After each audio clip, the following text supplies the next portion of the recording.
Omega! Men, ito na yun eh. Ang first match of the day, kadalasan talaga ay nag-iinit agad. And excited ako makita kung meron ba ditong mga extra maneuvers. At pag sinabi kong extra maneuvers, yun yung mga hindi naman kailangan mag-TP doon. Pero TTP pa rin. Actually, yung extra maneuvers nga, pwede mo na rin bangkitin yung ginawa ng Grak kanina. Level 1, Guardian's Barrier. Muntik ma-reset yung purple buff, pero Jack na dito nanggugulo. Pero napakabilis naman kunin ni Boyd AR yung kanyang purple and orange buff. Being a back shot. And of course, meron din siya dito ng concussive blast. Napakataas sa kanya damage out of Jack. No, mag-slide here. Figure out. Habulit. Oh no! Chaknu might just go down! That's the first blood going to the hands of Minana. Grabe. Medyo nakadalawa kasi yung Torre. Oo, at saka tama din yung ginawa doon ng Minana Evos na hinabol nila doon si Chaknu. By the way, power predictions. Who will gain more assists in this game? Chaknu or Brusco AR? Comment your answer in the live stream chat with the hashtag SmartPowersMPLS12. Okay, sinabi natin kanina sa Minana Evos na pwede sila mid to late. Pero dahil meron silang backsha, pwede na mas mabilis yung pag-scaling dito ng Minana Evos kung maganda yung laro ng jungler nila. And kung makikita nga natin, no, mukhang masaya naman ang laro ni Boyet ngayon. 1-0 agad on this backsha. And ang maganda dito sa backsha, parang underrated yung snowball factor ng isang backsha. Oo. Para siyang reverse Martis. Yung Martis, kapag nakapatay ng early, sobrang sakit. Oo. Ito naman, kapag nakapatay ng early, hindi mo mapatay. C-Tram siya, C-Tram. Si Trump, binaliktad na Martis. Ang Oo, galing sinabi talaga mo, na, reverse idol. Martis eh. Galing, galing. Okay, Turtle, first one. Sino ata makakuha dito? Half HP on the Turtle. Lansu, pupunta dito kay Chaknu pero inikutan na nga rin ni Ryota. That's going to be another kill. At mukhang ang Turtle ngayon ay sisimulin na nga rin ito, Max. Oh my goodness. Hindi siya makakatakas dito. Saglitan lamang dahil si Brusco naman ngayon ang susugod kay Ryota with the last insanity as well. Minana Evos ang makakalamang 1,000 agad-agad. This is very methodical approach coming out from Minana Evos. Napakaganda ng turtle control nila. Lansu AR jumping on the back line and nandun din yung wild charge para hindi rin makaretry si Andoryu. And this is just allowing Minana Evos to have a huge XP gap between their junglers. Level 4 pa lang si Andoryu on the Fredrin habang level 6 naman si Baksha. And you'd think na parang hindi naman ganun kasama yung matchup na yan kasi kahit behind yung Fredrin, it's still a Fredrin. Having a Baksha, in comparison with Martis, si Baksha kasi mas nakakaikot sa mapa because of the mobility. Yes. And this will just allow more space for the Claude to farm up. Habang sinashutdown naman nila yung window na pwedeng magamit ng Omega yung lineup nila alongside the Bruno. Mukhang magiging ultra fast dito ang scaling ng Minana Evos. Nag-double lane na nga si Domeng. Pumupunta na siya sa mid lane para mas mabilis pa yung farm niya. At feeling ko hindi nga feeling eh. Ito yung totoo. Minana Evos, nagagawa na nila yung condition na kailangan nila gawin para sa lineup nila. Yeah, gusto ko lang isingit to kasi hindi natin nakita kanina, no? Pero di ba naka-Guardian's Barrier si Brusco AR no level 1? The fact of the matter is, ginamit niya yon para ma-delay yung mid-wave at ma-push kagad ni Valentina yung wave na yun para makuha niya yung level 2. Kaya nabigyan si Chaknu kanina. Kasi hindi nila in-expect na mabibehind siya sa level and lumalaban kagad si Valentina. Misses two things. That's a flicker and the ulti as well. At mukhang naipit pa ang isa. Lansu biglang nawala. Ayoko sabihin pero nakita kasi ng lahat yun. Caught in, hindi naman 4K, mga caught in 2K lang. Caught in 2K.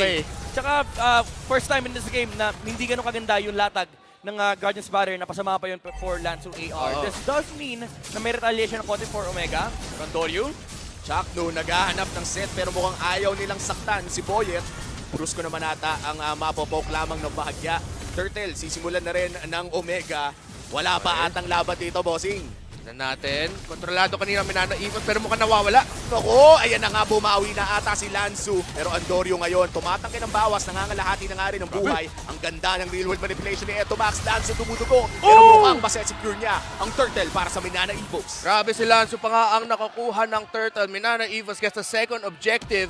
Kita nyo sa screen nyo, si Doggy, nandyan, nasa crowd dito sa MPL Arena. And right now, Omega, dahan-dahan sila nakakalaban muli sa aggression ng Minana Evos, pero kontrolado pa ang Minana Evos. Wag lang wala masyado yung control. Wag masyado maggigil. That's gotta be a big hit for Omega kasi habang nangyari yun, hindi na nga sila nakakontest ng Turtle. Again, nagsisnowball lang yung Golden XP difference. Naka-double wave pa si Domeng AR.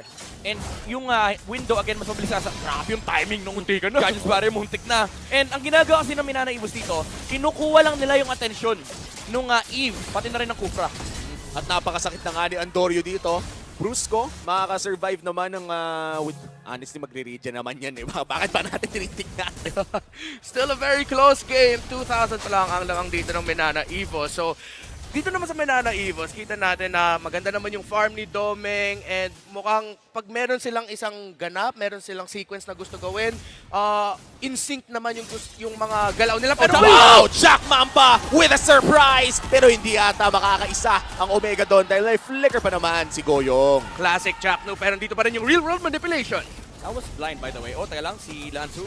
Nansu, naghahanap ng away. Ryota going in with a last insanity at sumabog nga sa muka ng Minana. Brusco naman ata mabibigyan dito ni Kelra at hindi nila itutuloy. Pero tingnan mo naman si Domeng, trabaho lang, masipag na bata. Ito yung sinasabi natin kanina. Omega, this actually goes against their keys to victory kasi si Kelra, gusto nila na i-utilize pero hindi nila magamit. While Minana Evos is allowed to do what they want, yung split na ginagawa ni Domeng AR, alam niya na hindi niya kailangang sumama for 2 reasons. Number 1, hindi pa ganun ka-capable yung Claude to main fight against sa line at Omega. Yes. Number 2, hindi niya kailangan kasi once na umalis yung Bruno sa lane, libre siya basagin yung towers hanggat wala nagde-defend. Pangatlong turtle sa laro na to, sino ang makakakuha? Mukhang kailangan bumalik ni Kelra sa base muna. Lamang sa posisyon ang Omega pero mabilis na reset.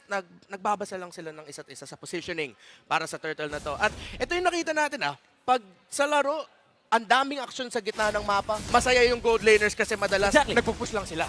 Ito, titignan mo yung ginagawa ng Minana Evil dito. Wala silang pake. Doon sa turtle. Brusco, laki mo yung sarili mo dyan. Guardian's Barrier mo. Kukontest natin pag mababa na yung buhay. Turtle, sino nga ba makakakuha nito? Retry secured para dito sa back shot pero biglang may sumabog doon sa kabila. And that's Goyong AR going out pero tignan mo yung bawas ni Domeng doon sa likod. Eto, Max malapit na mawala pero hindi rin naman mamamatay pa. And Andoryu goes down as well pero nakakuha din dyan ng isa. Kailangan natin tumakas ng Minana dito dahil nagiinit na si Ryota at literal po yan nang babatoyan ng apoy. Literal na init ang binibigay dito ni Ryota para sa Omega. 3 turtles ang nakuha ng Minana Evos pero nakita natin na dahil nga sa pag-iba ng ability kits nila, kahit medyo behind ang Omega, kaya nila pumalag. Ang nagpahir dun sa Omega is nag-overextend ng konti si Claude. And pagbalik niya, sinalubong niya yung Fredrin, ensuring na may kill na mangyayari for the side of Smart Omega. And very important pa yung target na napatay kasi literal walang paki si Fredrin dun sa Purify ng Claude. As long as nandun siya sa harap niya, kalahati yung buhay niya, meaning maximum yung crystallized energy, maximum damage yung ampas ng Precious Wrath. Pero parang ang sakit na rin ni Domeng doon, no? Mukhang kamunti ka na sakit talaga si talaga. Eto Max. Yeah. Masaya yung buhay niya sa pag-farm. Ang bilis niya nakukuha ng Golden Staff. Isa lang yung death niya doon. So, at this point, expect talaga na pag pumasok dito si Domeng, ang sakit na ng Blazing Duet ng isang Claude. Conceal play nagmumula dito sa Omega. Pero sino nga ba ang mahuhuli nila? Naamoy naman ata ni Boyet at narinig din yung nagsistretching. But this will be a free turret para sa side ng Omega. Grabe yung gold lead natin, hindi masyadong gumagalaw. I think medyo obvious din yung conceal play din, knowing na wala nag-push sa mid and wala rin nag-defend may top lane. So probably sabi ng Minana Evos may 3 heroes sa may bottom lane. And again, yung ginagawa ni Domeng dito, this just puts so much pressure on the opposite side of the map. Kapag tinignan mo yung laro ng Minana Evos, lagi nasa opposite side si Domeng AR kasi meron silang backshare. Aabot sila doon sa Turtle or Lord. And ang kailangan lang nilang gawin is i-make sure na yung vision ay nakokontrol nila and hindi sila naaabot ng Omega. And allowed sila gawin yon kasi ang huli lang talaga ng Omega dito is yung Kufra. Every time na nawawala yung Kufra, relax din talaga ang Minana Evos. Hindi sila umaabante ng very aggressive sa mga bushes kasi again, yung Omega, parang yung Minana Evos, sinasabi nila sa Omega, kayo mag-start yan, aabot kami dyan. Tingnan mo yung spacing sa mapa ng Minana Evos. Layo pa dito si Domeng. Nag-umpisa na yung nirana siya ng Omega. Shaknu, looking for the set, nakahanap ng isa, pero mukhang may babagsak agad. Wala na agad si Lanzo at kalahati ng aboy ng Lord. But with the ultimate as well at nauubos na ata ang barangay. Kelra is down. At si Shaknu ngayon nagse-stretching ulit. Di tatama dito kay Domeng at si Domeng ay nakaka-free hit lamang. Look at the Domeng surprise. Ito na nga ata ang Pal Domeng comeback. Domeng Nation! Akala Mario. na ng Omega sa kanila yung Lord, pero Minana Evos sabi nila, boost yan, sa amin yan. Pero tignan natin kung makakahanap pa ng espasyo dito ang Omega para i-contest ang Lord na to. At ito na nga yung kinikwento ko sa inyo kanina, pumupronta si Doming inside that Lord Pit. Malapit na rin mawala ang Firaga armor dito ni Ryota. It is a 3v3. Papasok sa isa. And here comes the Blazing Duet once again. Doming AR, nakuha si Andoryu. At mukhang yan na nga ata ang Lord para sa Minana Evos. This is just a very perfect execution of the Lord Dance coming up from Minana Evos. And napakaganda rin ng utilization ng Claude, by the way. Hindi sila nagmamadali. Even though nanalo sila sa team fight, buhay pa si Andoryu. And nakikita din ni Bruce kung sabi, nare-report niya sa mga teammates niya, par, anong kapal ng crystallized energy, par. Kapag ginamit niya yung ulti retribution, kanya yan, par. Hintayin natin, makipaglaro tayo. And nung lumabit si Andoryu, unfortunately, nandun na rin si Lanzo AR. Nung nakita nila yung Fred rin, hinarangan ni Brusco yung likuran. Effectively cutting down the exit. Tapos sabi ni Lanzo AR, penalty zone ka sa akin. Consistent at systematic ngayon ang Minana Evos. Yung parang lahat ng assignment nila papunta sa laban na to, natupad nila. Nagawa nila lahat. Yes. Si Domeng magpa-farm, magsisplit, yung rotation ng 4 na miyembro ng Minana Evos habang ginagawa yun ni Domeng, yung control sa mga objectives. It's, again, a pleasant thing to see. Nahanap ata si Brusco. Chakno might just get this big play pero makaka-wild charge palayo. Going AR ngayon ay papasok na rin pero konting poke lang naman kay Chakno mangyayari. That's the Kufra ult though. And wala silang pang team fight dito. Pero fortunately for Smart Omega, kaya pa naman nila mag-defend.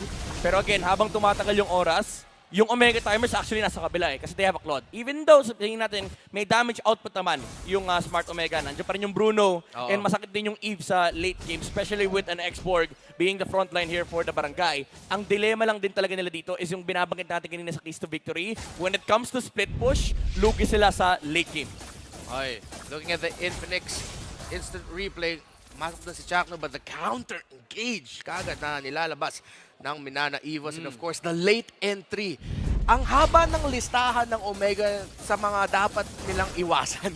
Ang daming setup, ang daming late initiation na pwede ilabas ng Minana Evos na hindi mo pwede sabihin na isa lang yung hinahanap nilang set eh. Kasi pag pumasok si Brusco, baka mag-late entry si Lanzo at saka mag-late entry din si Domeng. Tsaka paano mo naman ba kasi iiwasan ang Blazing Duet kung nasa mukha mo na at hindi ka rin makagalaw? Yeah, talagang wala kang takas eh. Kasi kapag tinignan mo, wala rin talagang sagot yung Omega. They just have to deal the damage through against the Claude. Pero may Wind of Nature na rin siya. Kasi, so kaya niya ng harapan si Kelra. The only thing na papatay dito sa Claude is number 1 yung mistake if magkamali si Doming AR sa kanyang sa kanyang BMI. Or if mahuli ni Chuck yung Claude na walang Purify. It's interesting. Parang classic Omega storyline to, di ba? Yung tipong, guys, kapit lang, makakahanap tayo ng turnaround. Pero mukhang mahirap yun na pwede mangyari para sa Omega. Yun nga, kasi sa sobrang habang listahan ng crowd control effects ng Minana Evos. Pero hindi mo pwede iduda na pag nandyan nga talaga at nakakapit ang Omega sa isang teamfight at nagamit masyado ng Minana Evos yung mga skills nila, makakaikot pa ang Omega. Chakno, hindi nahanap si Domeng pero mukhang si Ryota ngayon ang makakakuha ng konting damage. Kailangan mag-back ng Omega. At Lord ngayon ay sinisimulan na pala dito ni Boya. I don't know if that was a Chakno na talagang hindi niya ginamit yung flicker or baka na-misclick niya or baka binibait. Kasi baka iniisip niya pwede ko i-bait yung Purify ni Doming. Pero again, opposite side ng map map sila kanina pero this time around kasama ni Claude sa teamfight. Grabe yung pwesto dito ng Minana Evos, Lord, down to 50%. Naghahanap ng pwesto si Andoryu. Pero mukhang babagalan muna ng Minana Evos ang pag-take ng Lord na to. Nag-aantay ata sila ng mas magandang pwesto. Resets the Lord at mukhang hindi na nila sasaluhin pa. Matagal-tagal atang Lord Dance ang ating papanoorin dito. Chumachacha. Pero kita natin yung Minana Evos, nire-respeto din talaga nila yung potential comeback factor ng Omega na kahit sila yung lamang, kontrolado nila yung laro so far. Pag nakita nila dito sila, Andoryu, wala sila masyadong informasyon, steady lang daw muna sila. Grabe yun. Tignan mo si Domeng. Ang daming kaganapan pero Naka muna akong purple boss. umaasi muna ako. Objective din naman to. Iniwan po yung maliit. Grabe. Kaya nga siya Paldoming eh. Grabe. Sabi niyo, ayun, iniwan yung maliit. Medyo charity na... Oy! Grabe!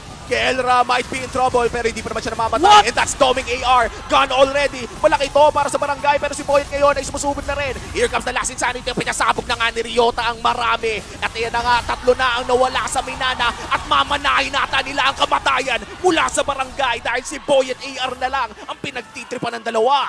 Pinag-usapan nga lang natin, Boyet kumakapit, hinahabol. Brusco nahulin ng Omega. Boyet na lang naiwan. 3 laban sa 1. Kumakapit, malala. Ryota nakagante with the last insanity. Ang sabi niya kanina sa pregame ay 2-0 to. Pero malapit na mabuhay si Doming. Malapit na mabuhay si Lansu. Ito na ba ang milagro na hinahanap ng Minana? May minions, may minions. May minions na. Wow! We were just talking about it. Pag hindi nag-ingat ang Minana Evos, masyado nila ginamit yung skills nila at hindi perfecto yung initiation, makakahanap ng turnaround ang Omega. Ito yung sinasabi natin kanina, Etomax tsaka si Kelra, meron silang damage output.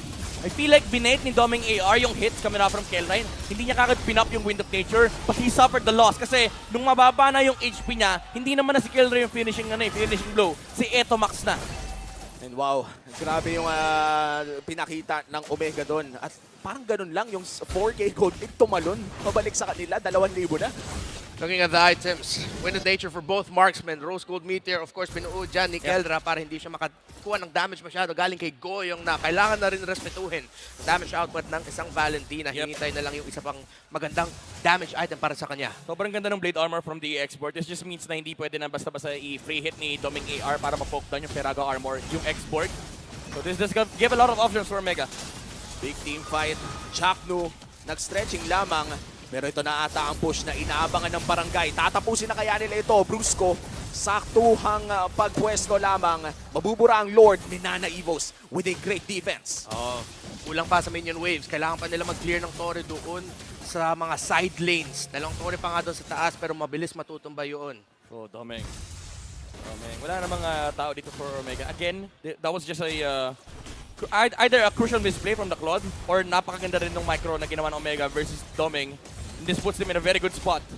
At naggantihan na nga ang dalawang real world manipulation. Hindi pa nagkakaabotan, no? Parang perfect squares. Perfect square. Perfect Dami. squares. Minsan, kailangan nila talaga natin tumingin kung kaninong real world manipulation yung nakalapag. Sobrang dami namang pera ni Ryota. 2 item under 1 minute. Ano, 405 so far. Perfect game para sa export. May gustong patunahin si Ryota eh. Ang yaman ni Atoy R. Na-call out kasi kanina. Oo. Nung pre-game, sinabi ba naman na malakas sana yung Smart Omega kung kaso nandun daw si Ryota? Yung tawag doon, beautiful storytelling. Oo. Na kinall out ka ng isang player, tas ngayon, ang ganda ng laro mo dito sa game number 1. Omega ngayon ang lamang pagkatapos ng magandang, sabihin natin, first 13 to 14, 15 minutes ng laro galing sa Minana Evos na nakita natin na bura in one false engage. Grabe, sabi ko kanina nasa side ng Minana Evos Omega timers pero iba pa rin talaga pag Omega ang may hawak ng timer nila. 18 minutes in. 2 minutes in na tayo sa Omega timers. And 2 minutes na rin nasa harap ng base ng Minana yung Omega. Oh, kilala natin yung Barangay Omega habang tumatagal lalong sumasarap ang laro nila. At ngayon, ang sarap ng buhay nila ngayon dahil sobrang lamang na nila. Nababaliktad talaga ng Omega ang mga ganong klaseng team fight. Pero ngayon, mukhang makakalbo na ang base ng Minana Evos. Wow. Omega, kumatok lang, nawasak na ang 3. Heartbreaking for Minana Evos fans.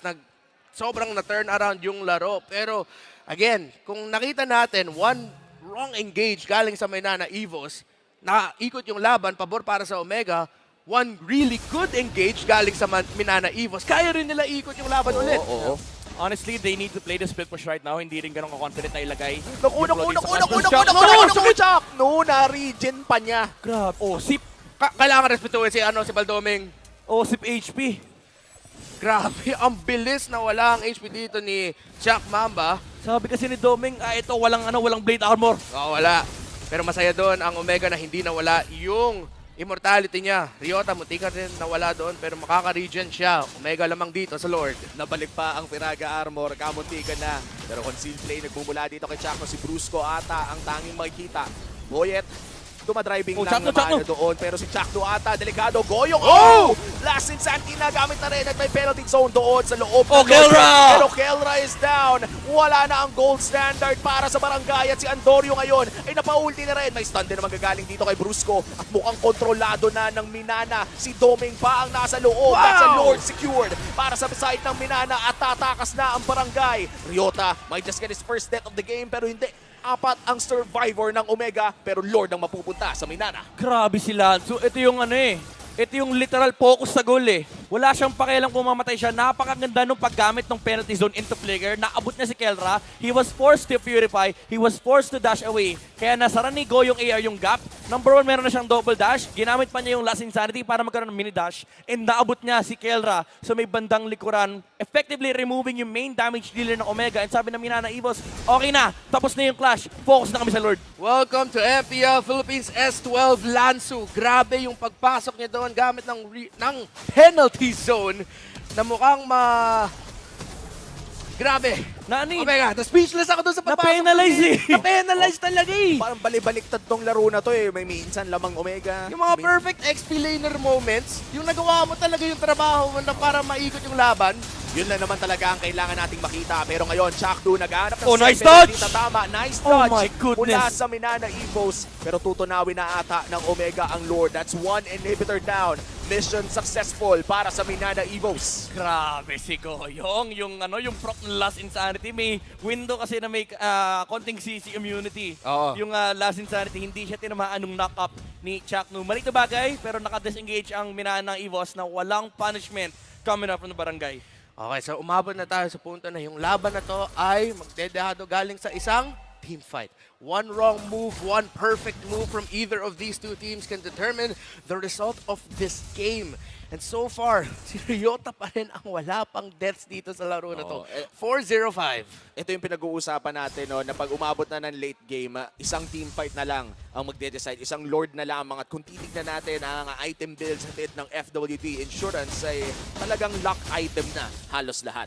Yeah, meron na rin napakita mo na kanina yung yung mga lock item nila. Very important dito is yung insurance policy for the Claude na meron siyang Wind of Nature again to mitigate the damage output of Kelra. Pero nandiyan din yung mga immortality sa side ng Smart Omega. Ngayon may hawak na si Kelra, meron na siyang immortality, hindi na sapat yung double down, close the gap na objective dito for Minana Evos na tataro na ng penalty zone tapos i-burst. Kailangan makahanap talaga ng magandang Lord sa Minana Evos. That's why split pushing is gonna be really important here kasi hindi ganun kadali for Minana Evos na harapan yung Omega. Number 1 nandyan yung X-Borg and number 2 nandyan yung Eve. These two heroes are really good in Lord dances kasi nandyan yung slow, may true damage na nagagaling kay Ryota and may sustain. Tapos again yung nilalak ka sa isang box kapag lumabas na yung RWM. So kailangan mag-ingat na Minana Evos. They need to place the Claude on the opposite side of the map. Pero alam to ng Omega. Sabi ni Kelra, Claude God din ako.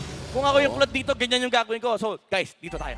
From the matchup of the gold laners to the matchup of the roamers, yung kailangan gawin dito nila Lansu at saka ni Ryota para sa kukunan nila sobrang taas ng halaga. Isang magandang pasok gamit ang penalty zone, isang magandang lapag ng Last Insanity ng X-Borg. We have to watch out for those two key abilities galing sa XP laners. At Evolve Lord na rin ang usapan dito. Ito yung mga game-changing objectives talaga sa loob ng isang laro. Sisimulan na ni Andorio. Chaknu nag-check push lamang. Kontrolado sa ngayon ng Omega ang Lord Pit. Pero nandyan na rin si Poyet at Lansu. Doming split. Ito yung mahirap eh. Yung, kung mahirap from frontline sa Minana Evos, sa side naman Omega, ang hirap nung palakad-lakad ka. Uwi ka ng uwi ng base. Kasi may split pushan tayo. Nagamit ni Etomax yung real world para hindi mamatay yung Torre doon sa baba. Para lang makaklear ng Oo, wave. Doming! Naku! Purify. Si Doming naman ata ang gusto. Afli ni Kera na ng Mamba. Pero may gante si Brusco at si Kel na ngayon ay nag-dash. -1, wala ka na Doming. At si Brusco naman ata ang isusunod. Yung immortality ay hindi sapat dahil dalawa ang mawawala sa Minana Evos. Oh my goodness! At itutuloy pa nga ata nila dito si Ryota. Nice penalty zone mula dito kay Lansu. At si Andorio! Andorio ngayon, siya naman ata ang igagante pero tatakas na. Dahil nandito na ang tanod, nandito na si Etomax. 5 versus 3. Tatlong miyembro na lang ng Minana Evo. Sapat ba yung wave clear? Sapat ba yung damage? Makakadepensa pa sila! Mag-iingay na ba ang barangay? Ryota looking for that damage. Pero ngayon si Goyong, saktong depensa lamang. Last Insanity na gamit. Antonio with a Razor Slap. Sumabog ng sabay-sabay. Yung mga Immortality ay nawala na rin at si Antonio ngayon ay tumatangke. Pero sapat si Goyong. Sapat ang damage. At kailangan niyang tumakas. May Immortality pa siya. At ayan na nga, mapapop na rin. Lanzo AR. Naghahanap pa rin sila ng angulo para matapos pero hindi nila matapos to. Ayaw pa umalis dito ng Barangay Omega. Minana Evos, kumakapit pa sila para sa depensa! Goyong AR looking for the big ultimate. Unstoppable na si Ryota. Nagalit kasi nung pre-game. Grabe, sabi na ng Omega, ang tagal na natin dito! Ang tagal na natin dito! Yung minion waves, ayaw sumabay masyado. Uwi muna tayo. Punta tayo sa Lord. Grabe yung depensa ng Minana Evos. Oh, they wanna take the Lord. They can't take the Lord kasi buhay yung jungler ng Minana Evos. Samantalang patay din si Andoryu. This does give Minana Evos the advantage, however, kasi buhay yung back siya at buhay yung Claude. Gusto ko lang balikan yung kill kanina kay Chaknu. Binato niya yung tissue paper para mag-proc yung Quantum Charge. Kaya naabot niya ng Tyrant's Rage Flicker yung Claude. What a play by the Mama. Ito naman! Chaknu with the setup at hindi na nakagalaw si Goyong. Ganon kabilis yung nangyari para sa barangay at ngayon 4v4 na. Problema kasi yun 4v5 kanina. In-equalize lang ni Chaknu. Oh my goodness, grabe yung mga outplays dito. Chak Mamba, nakakadalawa na siya sa trade. Even though nakapag-defend yung Minana Evos, again, yung mga jumps ni Chaknu, he still has a flicker by the way. After nitong Lord Take na to, which will spawn in 30 seconds, mabubuhay naman si Lanzo at si Goyong after that. Pero kailangan nila mag-ready kasi again, may flicker play coming out from Chaknu. Take a moment to breathe and take it all in. Unang laban pa lang para sa araw na to. Uy, ginamit dito ni Bronzo. Ultimate niya makakatakas. Alright. Hingang onti lang para sa dalawang kupanan na to, hindi pa tapos. Almost 27 minutes. Tatapusin na nila anong hindi pa tapos. Si Lanzo naman ata makakapasok with the penalty zone. Pero babagsak na rin siya. That's 1 kill for Kelra. At 3v5 scenario makikita natin dito sa loob ng base ng Minana Evos. Tatapusin na ba dito ng Omega? Malayo pa ang Lord. Si Poyet ay kailangan na mag-back. Si Domeng, delikado dito pero baka BM ay papabalik. Claude, 5v3 makaka-clear ba dito? Yung Claude tatapusin na ata pero may BM ay pa-places shot. Hindi tatama kay Poyet ay AR lamang at si Goyong ay papasok na rin with the last insanity pero kalimutan mo na lahat ng yon dahil Omega ang Game 1 winners! 27-11!